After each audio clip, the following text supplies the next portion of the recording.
Welcome to Stark Raving Social, the podcast for comms pros who want to stay ahead in a world that won't stop changing. Your host is Sherry Lynn Starkey, social media strategist, industry pioneer, and trusted advisor to brands navigating the digital landscape. With decades of experience in marketing, PR, and social media, she's here to bring you the insights, strategies, and conversations you need to stay ahead of the curve.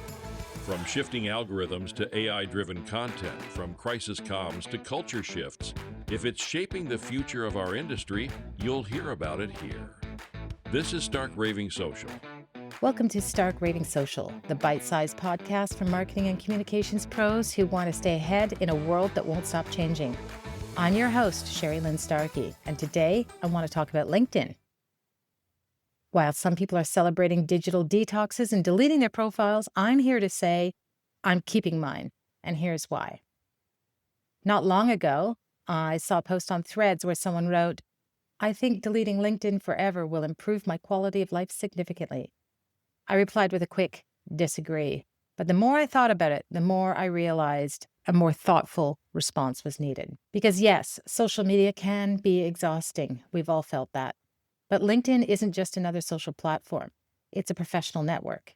And if you're serious about your career, deleting it might feel a bit like self-care in the moment, but in reality, it's cutting yourself off from opportunity, visibility, and influence. Let's start by looking at what LinkedIn actually does for me.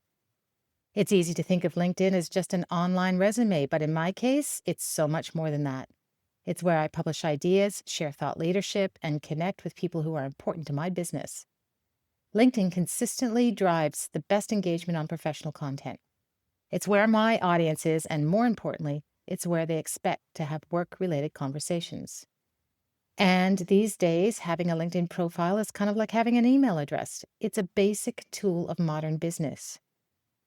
I recently managed a procurement process for a client, and we actually required bidders to include their team's LinkedIn profiles in their proposals. It helped us evaluate people's qualifications and credibility. Honestly, I look up people on LinkedIn all the time, probably daily. And if I can't find them, it raises a few flags.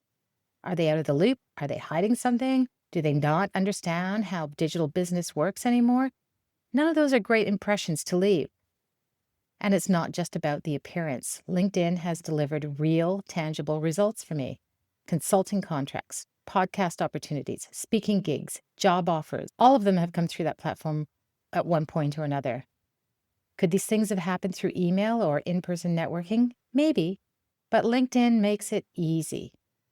It's built for this kind of professional discovery, and the intent behind people's interactions is so much clearer than on other platforms like Facebook or X. Sure, you could keep a strong network without LinkedIn. There's no doubt about that. You can go to events, you can send emails, you can rely on other tools. But why make things harder than they need to be? LinkedIn is here. It's free, or it's mostly free anyway, and it's fast and it's effective. It keeps you visible without requiring a massive time investment. Now, I get it.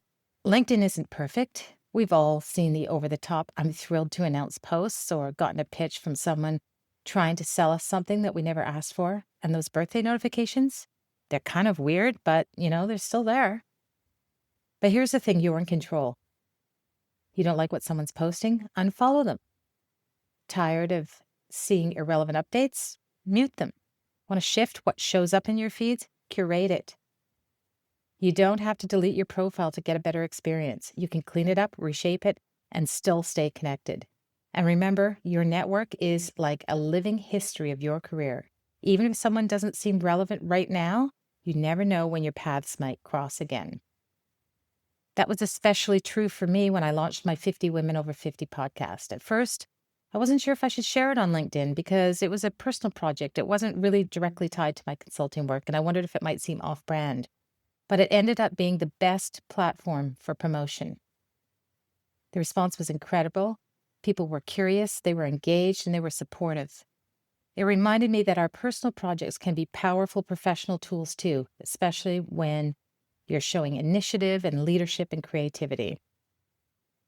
And here's something a lot of people don't think about. When you delete your profile, you're not just removing yourself, you're deleting your professional legacy.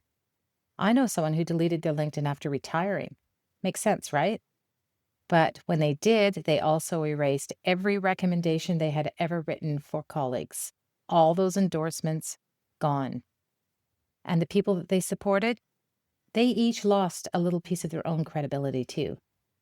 Most people understand what they're deleting, but they just don't grasp the full value of what they are giving up until it's too late. Now more than ever, LinkedIn does matter. With the decline of Twitter or X and the shift away from professional content there, more and more people are heading to LinkedIn. It's one of the last places where true thought leadership still thrives. People come there to learn, to engage, to talk about work in a serious way. And for me, it's been a game changer. It's helped me grow my audience, shape my industry conversations, and build my reputation as a trusted advisor in marketing and communications. Between posts, articles, and newsletters, LinkedIn has become one of the most effective tools for influence, and I'm not giving that up. So no, I won't be deleting my LinkedIn profile anytime soon. And if you're thinking of doing it, I'd suggest giving it a second thought. You can clean it up, you can take a break, you can mute a few people, but don't throw the whole thing away. It's one of the most powerful tools we have as a professional. That's it for the show. I'm Sherry Lynn Starkey, and this is Stark Raving Social. Thanks for tuning in. If you got value from today's show, make sure to subscribe so you never miss an episode, and please leave a rating or review, which helps others find the show. And if you know a fellow comms pro who could use these insights, share the podcast and help them stay ahead in a world that won't stop changing. Until next time, keep learning, keep adapting, and keep making an impact.